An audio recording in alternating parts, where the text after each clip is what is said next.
ठीक है बेटा, स्टार्ट कर लेते हैं। ठीक है, अब हमने ELOF खत्म कर लिया था, थोड़ा सा ELOF और पढ़ना है। उससे पहले एक काम करेंगे, हम सॉलिड एंगल की बात करेंगे। ठीक है, इतनी बात। सॉलिड एंगल 11th क्लास में हमने थोड़ा सा सॉलिड एंगल के बारे में बात करी थी।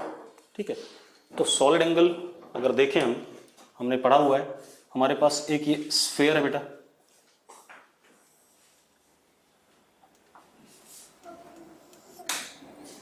ये हमारे पास एक स्फीयर है, सर्कल नहीं है भाई, क्या है?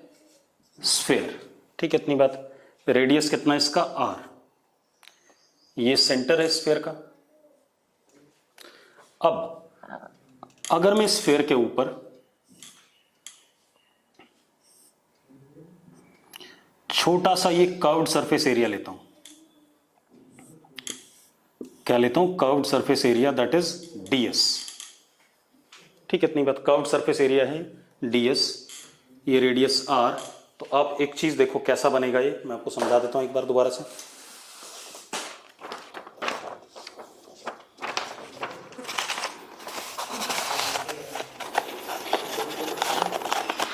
ये ऐसे करके आइसक्रीम भर दी इसके ऊपर, कर्वेचर दे करके स्फेरिकल, और ये बीच में स्पेस बन रहा है। ये जो चीज बन रही है, क्या बन रही है? बीच में स्पेस बन रहा है। इस स्पेस को, क्योंकि ये 3 डायमेंशनल स्पेस है, जरा देखो ये स्पेस 3D है, तो इस स्पेस को हम सॉलिड एंगल कहते हैं। It is D omega, D omega. तो D omega is solid angle corresponding to this curved surface area. ठीक है, इतनी बात। डेफिनेशन क्या है? Spherical curved surface area DS upon radius का स्क्वायर, स्फीयर के रेडियस का स्क्वायर। ये डेफिनेशन है सॉलिड एंगल की, 11th क्लास में भी करी थी हमने शुरू में। अब ये हमारा D ओमेगा आ गया। अब अगर हम पूरा सॉलिड एंगल चाहते हैं, ठीक है, तो जरा देखो, omega is equal to integration DS upon what? R square. R square तो कांस्टेंट है, रेडियस। पूरे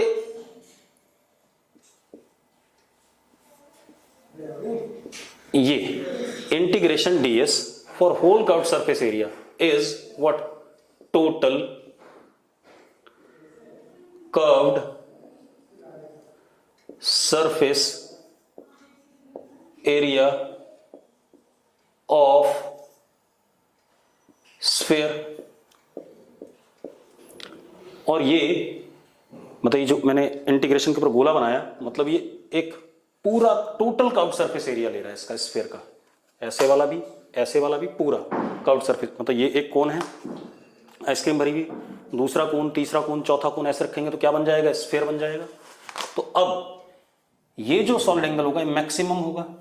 क्यों होगा मैक्सिमम? आप खुद बता दो। इसलिए मैक्सिमम होगा क्योंकि कर्व्ड सरफेस एरिया भी हमने क्या ले लिया? टोटल ले लिया, पूरा का पूरा। तो ओमेगा मैक्सिमम इज, ये कितना होगा? 4 पाई R square upon R square. तो ओमेगा मैक्सिमम इज 4 पाई, और हमें पता है इसकी यूनिट क्या होती है, 11th क्लास में पढ़ा था, क्या होती? स्टेरेडियन।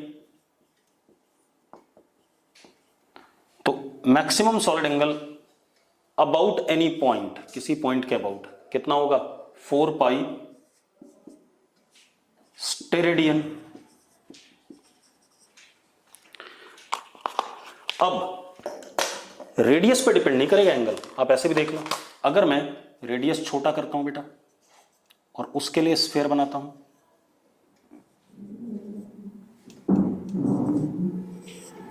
तो जरा देखो, ये जो हिस्सा हो गया ये DS डैश हो गया, रेडियस इसका क्या हो गया? R डैश हो गया।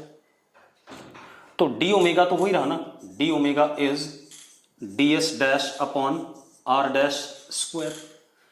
अब अगर मैं मैक्सिमम वैल्यू चाहता हूं इसकी, ओमेगा मैक्स, तो कितना आ जाएगा? जरा देखो, integration DS dash total upon R dash square. अब DS डैश पूरे कर्व्ड सरफेस एरिया ऑफ क्या? Sphere. Curved surface area of sphere is what? क्या आ जाएगा? जरा देखो कितना आ जाएगा again? 4 pi R dash square upon R dash square, कितना आ गया 4 पाई स्टेरेडियन। मतलब क्या आया, बेसिक डेफिनेशन तो यह है, अगर आपको किसी भी छोटे से कर्व्ड सरफेस एरिया कैसा होना चाहिए, स्फेरिकल होना चाहिए, पहली बात तो ध्यान रखना। डीएस कैसा होना चाहिए, स्फीयर का elemental curved surface area, sphere का एलिमेंटल कर्व्ड सरफेस एरिया वो डीएस है, upon are square is definition of what, D omega, छोटा सा एलिमेंटल सॉलिड एंगल।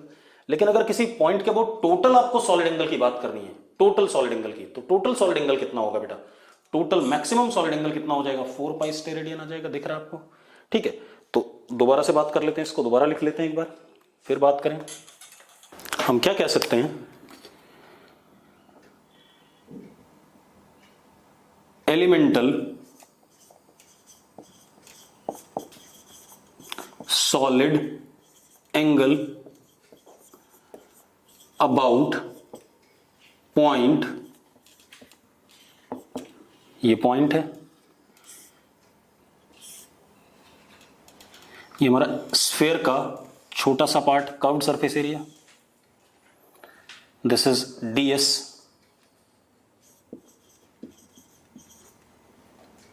एलिमेंटल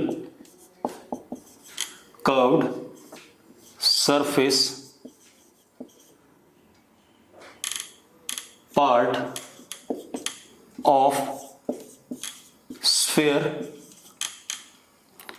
जिसका रेडियस आर। तो यहां पर एक कोन सा बन रहा होगा, कोन एग्जैक्टली कोन तो यहां से नीचे से क्या होता है, फ्लैट होता है, लेकिन मैं इसमें क्या कर रहा हूं, आइसक्रीम भर रहा हूं कर्व्ड वाली। ठीक है, इतनी बात। तो क्या हो गया, elemental curved surface part of sphere DS, ठीक है, इतनी बात, डीएस ये हो गया, रेडियस इस स्फीयर का कितना है, आर है। ये जो रीजन जो बीच में स्पेस बन रहा है आपको दिख रहा होगा, ये जो बीच में स्पेस आ रहा है, इस स्पेस को मैं क्या कह रहा हूं, 3D में, इसीलिए इसको क्या बोला गया, सॉलिड एंगल। इसको हमने कहा डी ओमेगा। तो D omega by definition is DS upon are square, unit steradian. दूसरी चीज बेटा, ओमेगा की मैक्सिमम वैल्यू क्या आ जाएगी, 4 पाई आ जाएगी, क्योंकि डीएस की मैक्सिमम वैल्यू, डीएस सारा डीएस ऐड होकर के क्या आ जाएगा, पूरा स्फीयर बन जाएगा, कितना आ जाएगा, 4 पाई आर स्क्वायर से आर स्क्वायर कट के कितना आ जाएगा, 4 पाई आ जाएगा, 4 पाई स्टेरेडियन।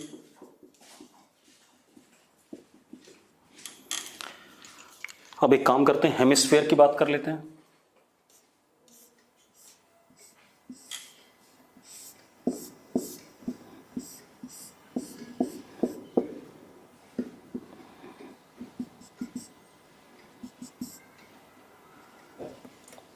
तो ये जो सॉलिड एंगल बन रहा है पूरा ओमेगा हेमिस्फीयर, तो कितना हो जाएगा, omega for hemisphere is 2 pi are square curved surface area, कितना इसका 2 पाई आर स्क्वायर है, अपॉन व्हाट, आर स्क्वायर। बेटा omega of hemisphere is 2 pi steradian. ऐसे देखेंगे, क्लियर है, कोई दिक्कत है इसमें। चलो अब एक और काम करते हैं बेटा, मिटा दें इसे। चलो अब जरा देखो, अब जरा ध्यान से देखना, मैंने स्फीयर का ये पार्ट लिया,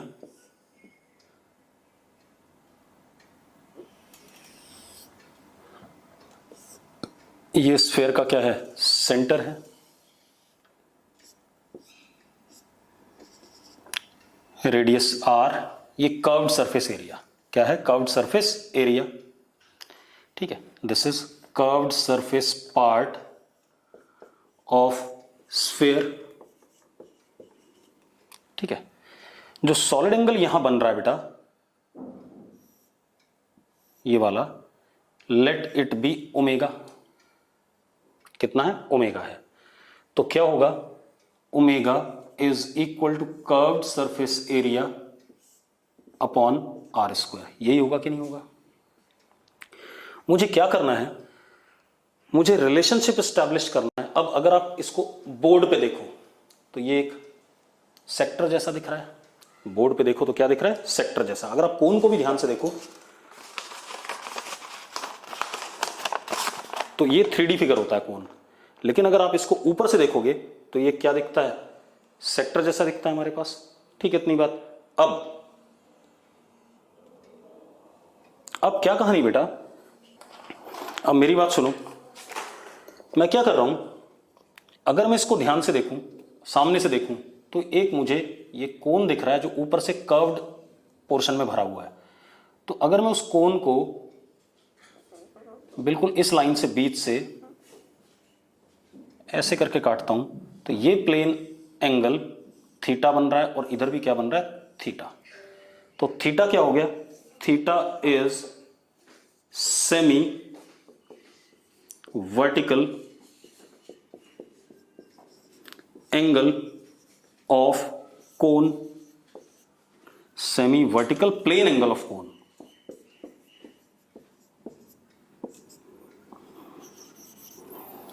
अब मुझे रिलेशनशिप एस्टैब्लिश करना है between solid angle and semi vertical plane angle of cone. मुझे रिलेशनशिप किसके बीच में एस्टैब्लिश करना है, relation between omega and theta, ये काम करना है मुझे। ठीक है, इतनी बात। अब एक तरीका ये हो सकता है कि मैं आपको डायरेक्ट रिजल्ट बता दूं, ठीक है, या एक तरीका ये हो सकता है कि मैं डिराइव करके बताऊं आपको। ठीक है, अब हम क्या करेंगे, बात कर लेते हैं इसकी। ठीक है, इतनी बात। अब जरा देखो, मुझे रिलेशनशिप एस्टैब्लिश करना बिटवीन ओमेगा एंड थीटा। ठीक है, इतनी बात। Theta is semi vertical angle of cone, omega is solid angle of this cone. ठीक है, अब कैसे करेंगे, मैं डायग्राम मिटा रहा हूं, आपको मैंने बता दिया मुझे क्या करना है। अब करते हैं।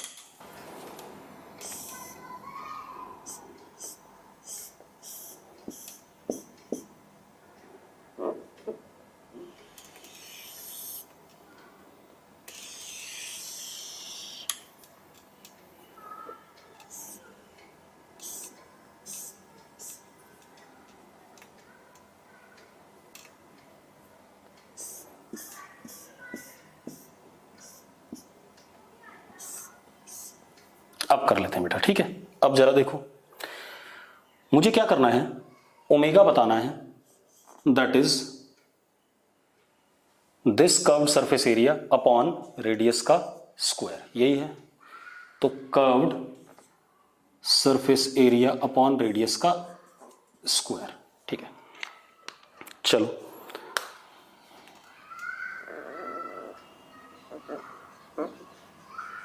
तो अब ये कर्व्ड सरफेस एरिया निकालते हैं। मैंने बीटा एंगल पे बहुत छोटी सी ऐसे पट्टी ले ली, कितने एंगल की, डी बीटा की। अब अगर मैं ये पट्टी पकड़ रहा हूं, मेरी बात ध्यान सुनना, तो ऐसे करके यहां पर एक रिंग सा बनेगा कि नहीं बनेगा, ये एक रिंग सा बन गया, ऐसे पीछे से घूम के आएगा। ठीक है, इतनी बात। तो मैंने इस पट्टी का एरिया देखा, प्लस इसके अगली पट्टी का एरिया देखा, फिर इसके अगले पट्टी का एरिया देखा, ऐसे ऐसे स्ट्रिप्स का एरिया सबको ऐड करूंगा तो मुझे टोटल क्या मिल जाएगा, कर्व्ड सरफेस एरिया मिल जाएगा। अपॉन रेडियस का स्क्वायर कर दूंगा तो मुझे क्या मिल जाएगा, सॉलिड एंगल। क्लियर, इतनी बात। तो अब सबसे पहले अब जरा देखो, इस स्ट्रिप का जो रेडियस है आर, ठीक है, इतनी बात, और इसकी विड्थ ये कितनी है, ये विड्थ कितनी, ये कितना है, आर है, कैपिटल आर, और ये कितना है, ये डी बीटा है। तो ये कितना हो गया, आर डी बीटा, ये वाली पट्टी की विड्थ आर डी बीटा। अब इसका रेडियस देखते हैं बेटा पट्टी का, ये हो गया आर और ये कैपिटल आर। तो R is equal to R sine beta, ये है या नहीं है। अब इस पट्टी का area ds, ds is what, ds is, इस पट्टी की लेंथ मैंने इस कैंची से काटा और ऐसे सीधा कर दिया। अगर कैंची से काट के सीधा करता हूं तो 2 pi r into width, that is r d beta, ये हमारे पास ds आ गया। तो ds is equal to 2 pi r sine beta और ये वाला आर तो कितना, r square sine beta d beta, ये कहानी आ गई। ठीक है, तो omega is actually integration of ds, सारे ds, सारे ds, जैसे अगली पट्टी फिर अगली पट्टी उससे अंदर की पट्टी, इन सारे पट्टियों के एरिया का सम मुझे क्या दे देगा, curve surface area total upon what, R square, यही करना है मुझे। चलो, तो omega is equal to ds, 2 pi are square common हो जाएगा, बाहर आ जाएगा इंटीग्रेशन से, कांस्टेंट है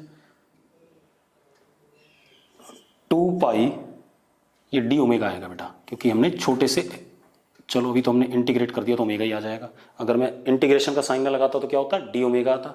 ठीक है, तो 2 pi are square integration sine beta d beta upon are square, r square से आर स्क्वायर कट गया। अब लिमिट डालनी है बेटा, लिमिट, ये एंगल इधर वाला कितना था, थीटा था कि नहीं था, और अगर मैं बीटा ले रहा हूं तो पूरी पट्टी कवर हो रही है, तो मुझे लिमिट कहां से लेनी है, 0 से लेकर के थीटा तक, 0 से लेकर के थीटा तक।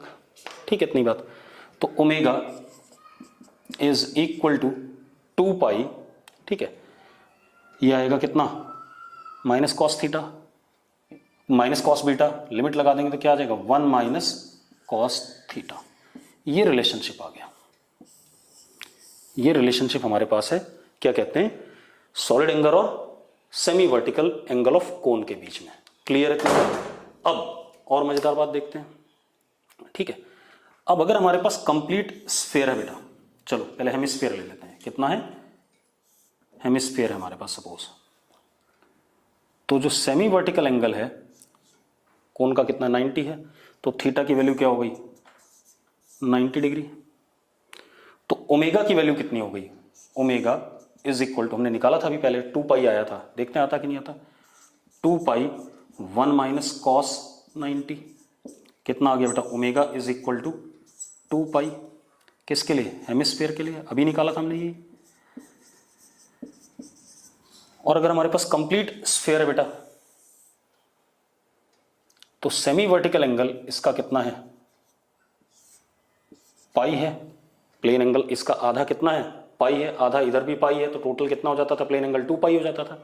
तो इसके लिए स्फीयर के लिए कितना आना चाहिए था, 4 पाई, चेक कर लेते हैं, ये थीटा है हमारा, तो omega is equal to 2 pi 1 minus cos pi, cos pi is what, -1, तो 1 minus -1 is equal to what, 2, तो omega is equal to what, 4 pi. आ रहा है कि नहीं आ रहा है, बता दो मुझे चेक करके कि ये चीज आ रही है कि नहीं आ रही है। क्लियर है? तो ये रिजल्ट इंपॉर्टेंट है बेटा। अब मैं आपको इसका प्रूफ नहीं दूंगा बार बार, अब मैं इस बात को डायरेक्टली क्या करूंगा, यूज करूंगा। ठीक है, इतनी बात। चलो, अब तो ये हमारा रिलेशनशिप हो गया between solid angle and plane angle, मिटा दें इसे। चलो, हम कोन का सेमी वर्टिकल एंगल देखेंगे, omega will be equal to 2 pi 1 minus cos of semi vertical angle of cone, ऐसा रहेगा, तो वो हमें सॉलिड एंगल दे देगा। ठीक है, इतनी बात।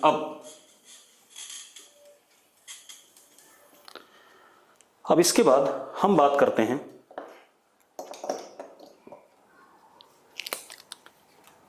Electric flux. इलेक्ट्रिक फ्लक्स क्या होता है, ठीक है, इतनी बात। अब इलेक्ट्रिक फ्लक्स एक्चुअल में क्या है,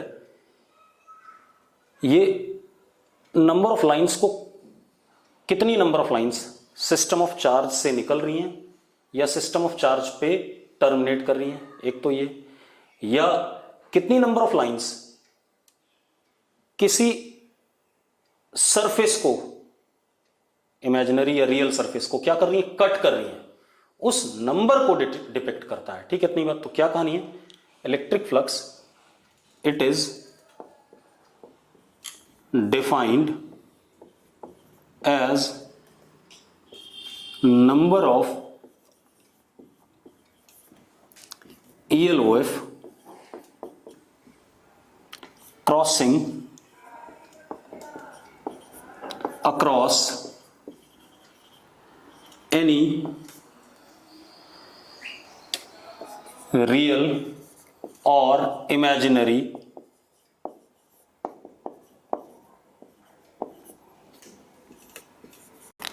सरफेस एरिया किसी भी रियल या इमेजिनरी सरफेस एरिया को जितनी नंबर ऑफ लाइंस क्या करती हैं, क्रॉस करती हैं, उसको हम क्या कहते हैं, इलेक्ट्रिक फ्लक्स कहते हैं। एक काम और कर लेते हैं, जरा देखो, मान लो मैंने ये एक ऐसी प्लेन सरफेस बनाया, ठीक है, इतनी बात, ये एक सरफेस है, ठीक है। अब जरा ध्यान दें, क्रॉसिंग का मतलब होता है कि लाइन का इसको पास करना, ठीक है, या ऐसे या ऐसे, ये दोनों इलेक्ट्रिक फ्लक्स में काउंट होंगी। लेकिन कोई लाइन अगर इसके क्या जा रही है, पैरेलल जा रही है, सरफेस के क्या है, पैरेलल है, तो इलेक्ट्रिक फ्लक्स में काउंट, मतलब फ्लक्स में काउंट नहीं होगी, क्योंकि हमने क्या कहा, क्रॉसिंग, ठीक है, इतनी बात। सरफेस एरिया को जो क्रॉस करेंगी उन्हीं को हम इलेक्ट्रिक फ्लक्स में क्या करेंगे, काउंट करेंगे। क्लियर, इतनी बात। अब मैथमेटिकली देखते हैं कैसे आएगा, मिटा दूं इसे। मान लो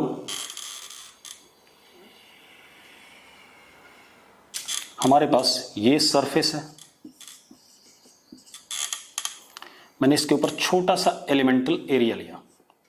अब area vector of a surface is normal to surface, हमने पढ़ा हुआ है पिछले साल कि पैरेललोग्राम का एरिया ए क्रॉस बी से दिखाते थे।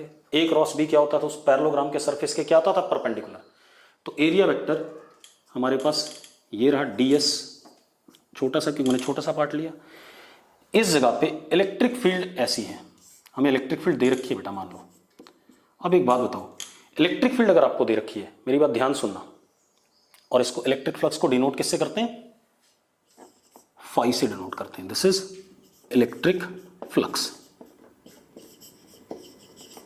अब एक बात बताओ, अगर आपको इलेक्ट्रिक फील्ड पता है इस जगह पे, इसका मतलब आपको इस जगह पे डेंसिटी ऑफ लाइंस पता है या नहीं पता है, क्योंकि इलेक्ट्रिक फील्ड का स्ट्रेंथ आपको उस जगह पर क्या बताता है, डेंसिटी ऑफ लाइंस बताता है। तो इस छोटे से एरिया से कितनी लाइंस क्रॉस कर गई। अब आप एक चीज देखो, अगर मैं इलेक्ट्रिक फील्ड का इधर वाला कंपोनेंट लेता हूं, तो ये क्या आता है हमारे पास, इधर की तरफ कंपोनेंट आता है E cos थीटा, और इधर की तरफ आता है क्या, E sin थीटा। एक बात तो, इलेक्ट्रिक फील्ड का जो कंपोनेंट सरफेस के पैरेलल आ रहा है, this will not contribute in what, flux. तो जो फ्लक्स इस छोटे से ds से जाएगा, d phi, that is equal to E cos theta into what, ds। क्या डेफिनेशन दी हमने, E cos theta into ds। कितने लोगों को ये बात क्लियर है, जल्दी से बताओ मुझे। तो हमारे पास जो इस छोटे से एलिमेंटल एरिया से फ्लक्स पास करेगा, that is E cos theta into ds। इसी d फाई को हम क्या लिख सकते हैं, E डॉट ds लिख सकते हैं या नहीं लिख सकते हैं, E डॉट ds। अब अगर मुझे पूरे सरफेस पे चाहिए, इस पूरे सरफेस पे, तो मैं इसको इंटीग्रेट कर दूंगा प्रॉपर लिमिट के साथ। तो phi is equal to integration E dot ds for whole surface. Yes और नो।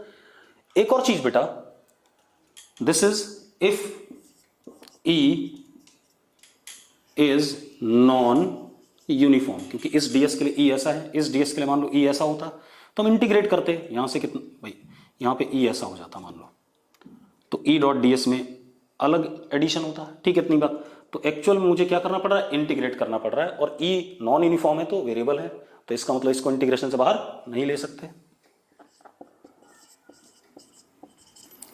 लेकिन phi can be written as E dot ds vector का सम क्या, S if E is uniform.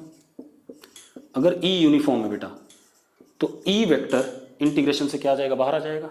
तो E डॉट इंटीग्रेशन ds का सम, area vector का सम, कुछ ना कुछ तो आएगा ही आएगा, वो हमने क्या लिख लिया, S वेक्टर लिख लिया।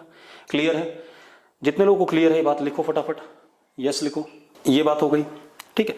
तो हम क्या कह रहे हैं कि simply what is electric flux, electric flux is number of electric lines of force cutting through any real और इमेजिनरी सरफेस इन स्पेस, ठीक है, इमेजिनरी सरफेस एरिया, ठीक है। और किस फॉर्मूले से आ रहा है, ई डॉट डी एस या E d s cos theta. ठीक है, इतनी बात, यानी कि E dot d s d phi आ गया, उसी को इंटीग्रेट कर लेंगे, हमें क्या मिल जाएगा, पूरे सरफेस के लिए मिल जाएगा। अब ई अगर वेरिएबल है तो ऐसे करेंगे, कांस्टेंट है ई तो ऐसे करेंगे। ठीक है, अब हमने एक बात बोली थी कि जैसे हमारे पास कोई पॉइंट चार्ज है प्लस क्यू, ठीक है, इतनी बात, तो इससे स्फेरिकली रेडियली ELOF इमर्ज करती हैं। कहा था हमने ऐसा,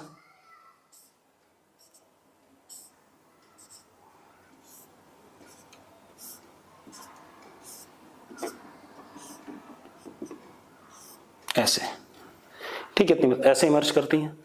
अब स्फेरिकली रेडियली इमर्ज करती हैं तो नंबर ऑफ ELOF इमर्जिंग, मैंने बताया था कितना, magnitude of charge upon epsilon, याद है? कितने लोगों को याद है? मैंने बताया था ना, यस लिखो जिनको याद है। मैंने बताया था किसी भी चार्ज से जो नंबर ऑफ लाइंस निकलती हैं या उस पर टर्मिनेट करती हैं, that is magnitude of charge upon epsilon. मान लेते हैं हमारे पास क्या है, वैक्यूम है या एयर है या फ्री स्पेस है, तो हम इसको क्या लिख लेंगे, क्यू अपॉन अपसाइलन नॉट। ये नंबर ऑफ लाइंस निकल रही है ना, तो हम ये भी तो कह सकते हैं this is flux emerging from, electric flux emerging from this point charge plus Q. Yes और नो? क्या कहते हैं, number of electric lines of force emerging from point charge plus Q. ठीक है, इतनी बात। ऐसी अगर माइनस क्यू चार्ज होता तो दिस वुड हैव बीन इतनी नंबर ऑफ लाइंस या इतना flux, electric flux terminating on point charge minus Q हो जाता। अब हम क्या कह सकते हैं, देखो जरा, हम ये कह सकते हैं कि point charge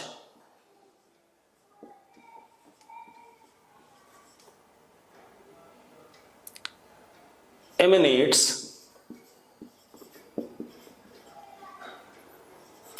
Q upon epsilon naught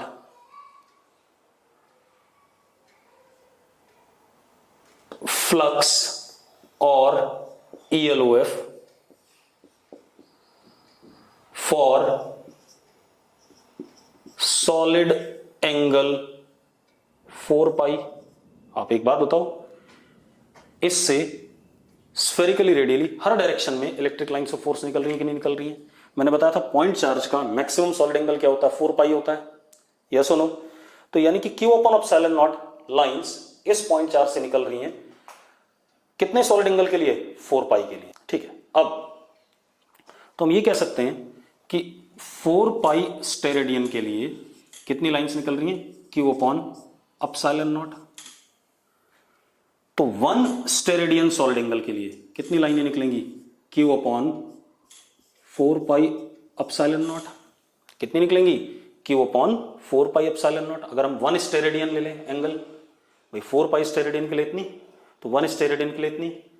for omega steradian कितना, Q upon 4 pi epsilon naught into what, omega. ये बात कितने लोगों को क्लियर है? अगर सॉलिड एंगल 4 पाई ना होकर के कुछ कम होता, ओमेगा होता है, क्योंकि मैक्सिमम तो 4 पाई हो सकता है। 4 पाई के लिए कितना था, Q upon epsilon not. 1 solid unit steradian के लिए कितना, Q upon 4 pi epsilon not. तो ओमेगा के लिए कितना, 1 यूनिट के लिए इंटू ओमेगा। जरा मुझे बताना, ये बात क्लियर है? ये कहानी आ गई कि नहीं आ गई हमारे पास? ठीक है, इतनी बात। अब हम जरा कुछ क्वेश्चंस देख लें, मिटा दूं इसे। तो ओमेगा के लिए इतना, ठीक है। अब जरा एक आधा क्वेश्चन करके देखते हैं। क्वेश्चन क्या है, plus Q point charge at centre of cube, at centre of cube, cube के सेंटर पे प्लस क्यू पॉइंट चार्ज है। ठीक है, इतनी बात। आप जिस भी कमरे में बैठे हो उसको क्यूब मान लो, और उस क्यूब के बिल्कुल सेंटर पे प्लस क्यू पॉइंट चार्ज है। देन फ्लक्स थ्रू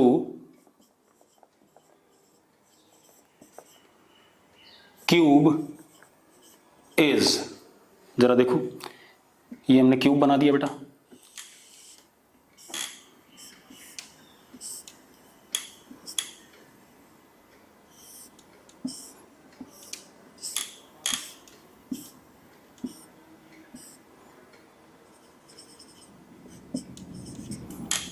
सेंटर पे कहीं पर था ये।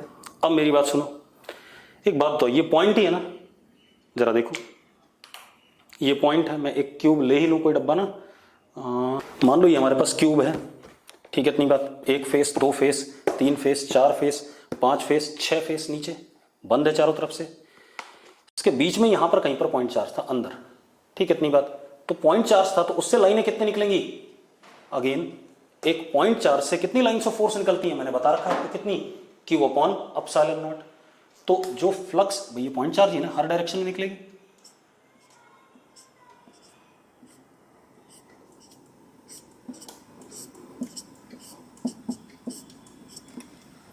तो जो टोटल फ्लक्स इस क्यूब के थ्रू निकलेगा वो कितना होगा, Q upon epsilon not.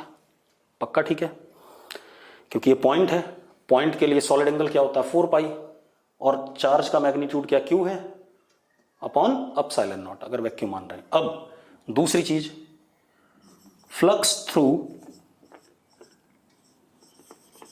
Any one of the faces, एक किसी फेस के थ्रू फ्लक्स। अब बेटा देखो ये Q अपॉन एप्सिलॉन नॉट निकल रहा है क्यूब में से, इस पॉइंट चार्ज से कितना निकल रहा है Q upon epsilon not her direction में, तो 6 बराबर हिस्सों में डिवाइड होगा, क्योंकि बिल्कुल सिमेट्रिकली रखा था बीच में, बिल्कुल सिमेट्रिकली सेंटर पे रखा था, क्योंकि 6 फेसेस हैं तो ये 6 हिस्सों में बराबर डिवाइड होगा। तो flux through any one of the face is Q upon 6 epsilon not. Yes और नो, कितने लोगों को ये बात क्लियर है, जल्दी से बताओ मुझे। अगला देखते हैं, अगला क्या है, plus Q point charge is eight vertex of cube के एक वर्टेक्स पे प्लस Q पॉइंट चार्ज है, ठीक है इतनी बात। चलो बना लेते हैं।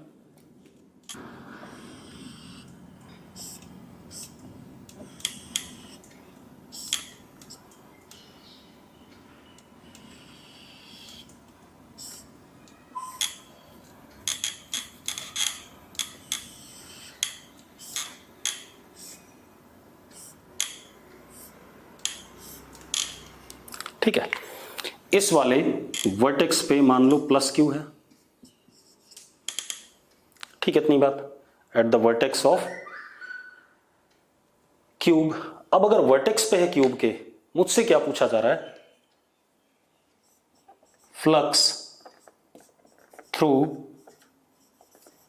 क्यूब के थ्रू कितना फ्लक्स होगा, कोई बताना चाहेगा मुझे।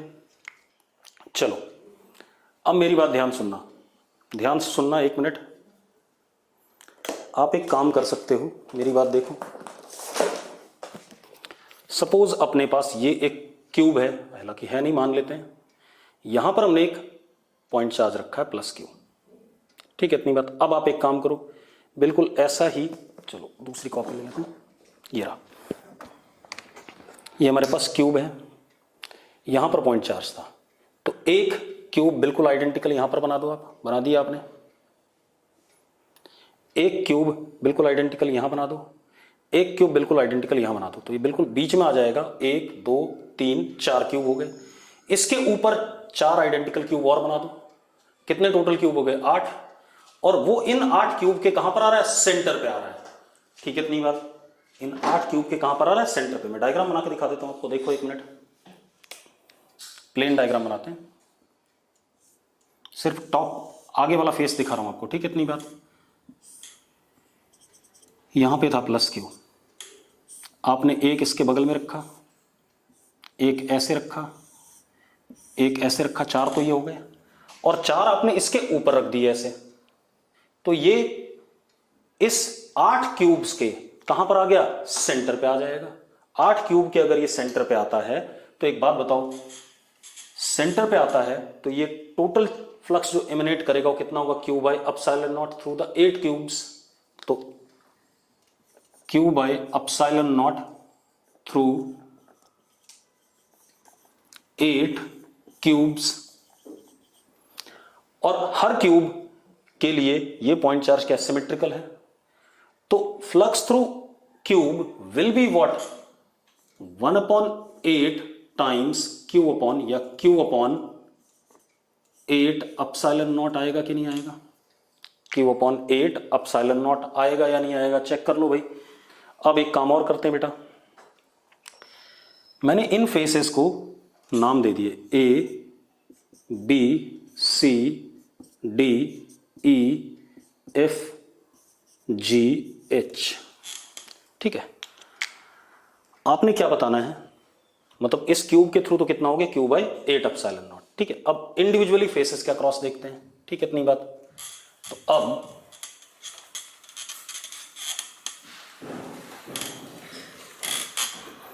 एक एक करके flux through C D H G वाला फेस, flux through D H E A वाला फेस, flux through A B C D वाला फेस, flux through E F G H वाला फेस, flux through F B C G. ठीक है, and flux through E F B A. इन 6 के 6 फेसेस के अक्रॉस फ्लक्स आपने बताना है। सबसे पहले मुझे लास्ट वाला बताओ आप फटाफट, कोई बताना चाहेगा? क्या था बेटा? यहां देखो, आपके पास पॉइंट चार्ज मान लो यहां पे था, और इस क्यूब के थ्रू कितना था, क्यूब बाई 8। जरा देखो, पॉइंट चार्ज अगर यहां पर है, ठीक है, तो इससे लाइंस ऐसे निकलेंगी, ऐसे निकलेंगी, ऐसे निकलेंगी। इस फेस के तो क्या हो गई, लाइंस टेंजेंट हो गई कि नहीं हो गई? आप ऐसे देखो, यहां पर बना देते हैं। अगर आप ध्यान से देखो तो ये जो पॉइंट चार्ज है प्लस क्यू, ये सी जी एच डी के ऊपर पड़ रहा है उसी पॉइंट पे। तो इससे जो लाइंस निकलेंगी इस फेस के क्या आ जाएंगी, टेंजेंशियल आ जाएंगी। तो इसको कट तो नहीं कर रही है, आप यहां पर भी देख लो। अगर मैं दोबारा से बताता हूं आपको, मान लो डी पॉइंट था हमारा, ये डी पॉइंट था, ये हमारा सी था, ये जी था, ये एच था। अगर पॉइंट चार्ज यहां रखा है तो लाइंस जो निकलेंगी वो बिल्कुल इसके क्या जाएंगी, टेंजेंशियल जाएंगी। इसको कट तो नहीं कर रही है कोई भी। मैंने कहा था जब क्रॉस करेंगे लाइंस तभी फ्लक्स में काउंट होगा। तो इसके क्या हो गई, टेंजेंशियल हो गई। टेंजेंशियल हो गई तो अपने आप फ्लक्स थ्रू दिस फेस जो हमने बनाया है, कौन सा, सी डी एच जी, इसके थ्रू फ्लक्स क्या हो जाएगा, 0। ठीक है, सेम वे अब आ जाओ दूसरा। ये हमारा डी, ये हमारा ए, ये हमारा ई और ये हमारा एच, सेकंड वाला डी ए एच और ई, चार्ज यहां रखा हुआ है। तो लाइंस ऑफ फोर्स तो ऐसे निकलेंगी ना हर डायरेक्शन में, लेकिन इसके तो क्या हो जाएंगी, टेंजेंट हो जाएंगी। टेंजेंट हो जाएगी तो इसके अक्रॉस भी क्या हो जाएगा, 0 हो जाएगा। आप जहां भी जिस भी कमरे में आप बैठे हो अपने घर में, एक कोने पे पॉइंट चार्ज मान लो, ठीक है, इतनी बात, वर्टेक्स पे। और जरा देखो जिन फेसेस के साथ वो टच कर रहा है उनसे तो लाइंस कट ही नहीं करेंगे, उनके तो क्या आएगा, टेंजेंट आएगा। अब जरा देखो, एक और टच कर रहा है एबीसीडी को, एबीसीडी के अक्रॉस भी फ्लक्स क्या हो जाएगा, 0। अब मजेदार बात देखो, अब आप ऐसे देखो, ये पॉइंट चार्ज यहां रखा हुआ था, यहां रखा हुआ था, इसके अक्रॉस 0, इसके अक्रॉस 0, इसके अक्रॉस 0। तो बाकी 3, 1, 2 और नीचे जो 3 है, इसके अक्रॉस कितना गया था अभी पिछले सवाल में, वो क्यूब का पार्ट ही है, कितना गया था, क्यूब बाई 8 एप्सिलॉन नॉट। तो बाकी 3 के अक्रॉस कितना गया था, क्यूब बाई 8 एप्सिलॉन नॉट। और तीनों फेसेस कौन सा वाला, मैं उन्हीं को शेड कर रहा हूं जिनसे मतलब है।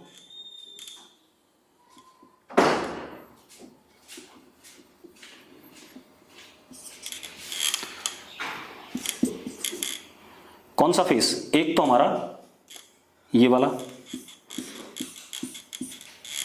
एक हमारा ये वाला, और एक हमारा ये वाला पीछे। इन तीनों के अक्रॉस कितना था, Q by 8 epsilon naught total. और ये तीनों सिमेट्रिकली हैं इस पॉइंट के रिस्पेक्ट में। अगर तीनों सिमेट्रिकली हैं तो total was Q by 8 epsilon naught, which is equal to 3 times flux through any one of these।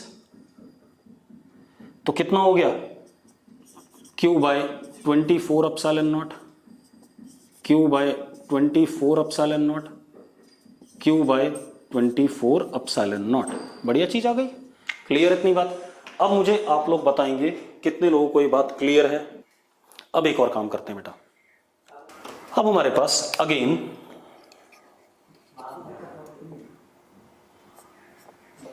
Infinite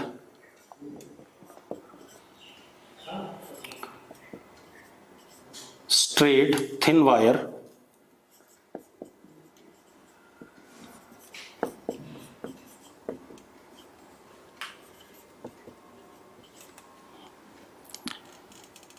of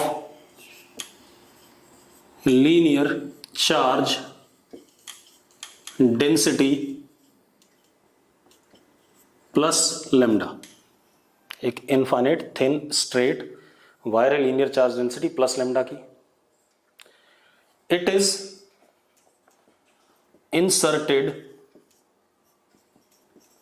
in cube of length L। ठीक है, आपको क्या करना है? Find maximum flux through the cube. Find maximum flux through the cube. उस cube के थ्रू maximum flux कितना होगा, बताना चाहोगे कोई? बेटा सीधी सी बात है, जो फ्लक्स होता है किसी भी क्यूब के थ्रू या किसी भी बॉडी के थ्रू, वो होता है total charge inside body upon epsilon not. यही आ रहा था कि नहीं आ रहा था? तो अगर मुझे फ्लक्स को मैक्सिमम करना है, ठीक है, मैंने क्या पूछा था? Maximum flux through the cube. तो maximum flux through the cube will be q maximum upon epsilon naught. अब एक बात बताओ, ये क्यूब है हमारे पास, अगर हम थिन वायर को ऐसे इंसर्ट करें तो वायर की लेंथ कितनी आएगी? इसके अंदर एल आएगी। एल आएगी तो क्यू मैक्सिमम कितना हो जाएगा? क्यू कितना हो जाएगा? Lambda into L upon epsilon not. लेकिन अगर हम ऐसे इंसर्ट करें, इसे डायगोनली, जरा देखो, ऐसे डायगोनली इंटरसेक्ट भेजें इसे, तो अगर हम डायगोनली भेजते हैं, मजेदार बात देखो कैसा आ जाएगा, बढ़िया बना के दिखाता हूं। तब मैक्सिमम चार्ज आएगा इसके अंदर।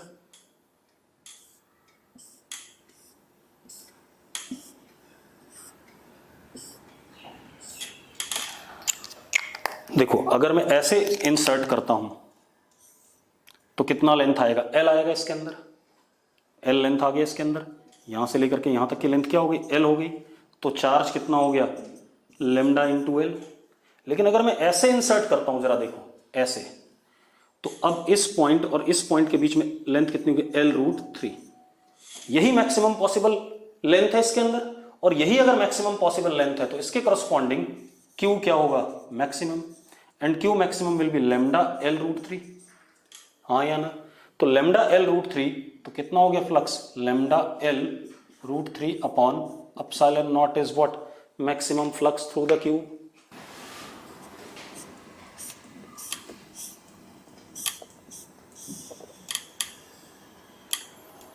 अब आपको इलेक्ट्रिक लाइन्स ऑफ फोर्स पे डीपीपी मिलेगी भाई, ध्यान रखना। ये हमारे पास एक हेमिस्फीयर है और यहां सेंटर पे मैंने प्लस क्यू रखा, नीचे से ओपन है हेमिस्फीयर। ठीक है, अब flux through curved surface area of hemisphere. बहुत तरीके हैं बेटा। एक बात बताओ, इस पॉइंट से कितनी लाइंस निकलेंगी? इस पॉइंट 4 से कितनी लाइन निकलेंगी टोटल? फ्लक्स टोटल जो निकलेगा that would be Q upon epsilon not. आधी लाइंस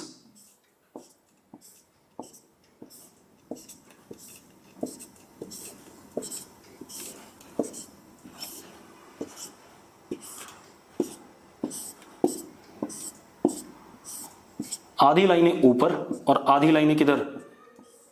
नीचे। ऐसे होगा कि नहीं होगा? तो flux through curved surface area of hemisphere is Q by 2 epsilon not.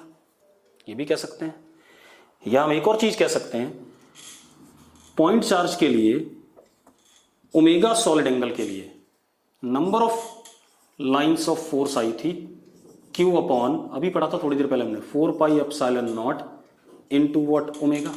याद है या नहीं है? अब हेमिस्फीयर का सॉलिड एंगल कितना होता है हमने निकाला हुआ अभी, 2 पाई होता था, याद है? तो phi for hemisphere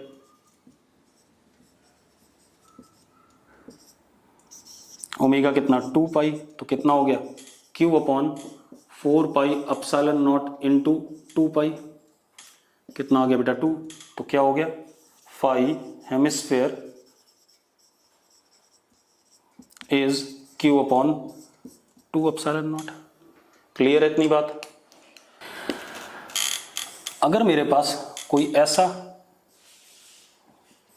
closed figure hemisphere ना होकर के कुछ टोपी जैसी है, जोकर की टोपी, यहां प्लस क्यू रख दिया मैंने, तो इसके थ्रू कर्व्ड सरफेस एरिया के थ्रू फ्लक्स बताना है आपने, ठीक है। अब अगेन सेम रिजल्ट आएगा बेटा, ये एक पॉइंट चार्ज है, अगर मैं यहां पर एक इमेजिनरी सा क्या बनाऊं, स्फीयर बनाऊं, तो उस स्फीयर में ऊपर आधी लाइंस और नीचे कितनी आधी लाइंस, तो flux through this curved surface area will be also what Q upon 2 epsilon not, आधी ऊपर और आधी क्या नीचे, तो हमें कर्व्ड सरफेस के थ्रू बताना था, तो कितना आ जाएगा Q अपॉन 2 एप्सिलॉन नॉट। कितने लोगों को क्लियर है बात, जल्दी से लिखो।